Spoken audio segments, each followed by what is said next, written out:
நீ எப்படிப்பட்ட பொக்கிஷன் நீ புரிஞ்சுக்காம இருக்க. இன்னிலிருந்து இந்த உலகத்துல உன்னை எவனா மதிக்கலாம் மதிக்காம போலாம், என் பிரச்சனை கிடையாது. லிசன் டு மீ, நான் சொல்றது ஒரு தனி மனுஷனுக்கு சொல்றேன். முதல்ல இறைவனுக்கு தேவையானதை செய்யணும். நீங்க சிரிங்க சிரிக்காம போங்க, அது உங்க பிரச்சனை. இன்னிலிருந்து நீ இறைவனை மதிக்கிறதா இருந்தா இறைவன் சொன்னதை செய்யணும். அப்பதான் you are obedient to God. Are you with me? எப்ப தெரியுமா நீ இறைவனை மதிக்கிறதா அர்த்தம்? நல்லா லிசன் பண்ணுங்க. உன்னை எவனுக்கும் பிடிக்காம போலாம். Let nobody like you, I care a damn about it. Let nobody love you, I care a damn about it. Let nobody respect you, I care a damn about it. If you say I trust in God, you have a bigger duty.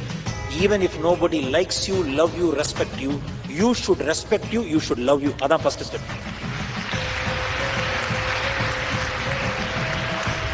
ஏன்னா ஒரு நல்ல ஒழுக்கவான் பக்திமானுக்கு அடையாளமே என்ன தெரியுமா? You will never lose the love for the self. You will never lose the sir. நான் என்ன விரும்புறேன்றதுக்கு என்ன sir அடையாளம்? Even when somebody disrespects me, I will still respect me.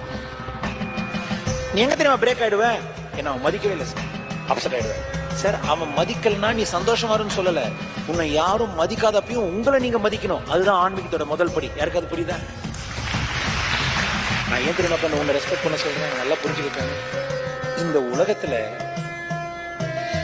you are such a rare species. You are incredibly fortunate. இவ்வளோ பெரிய படைப்புல இறைவனை உணர்ற அறிவு உனக்கு மட்டும் தான் கொடுத்துருக்கான். You are incredibly fortunate.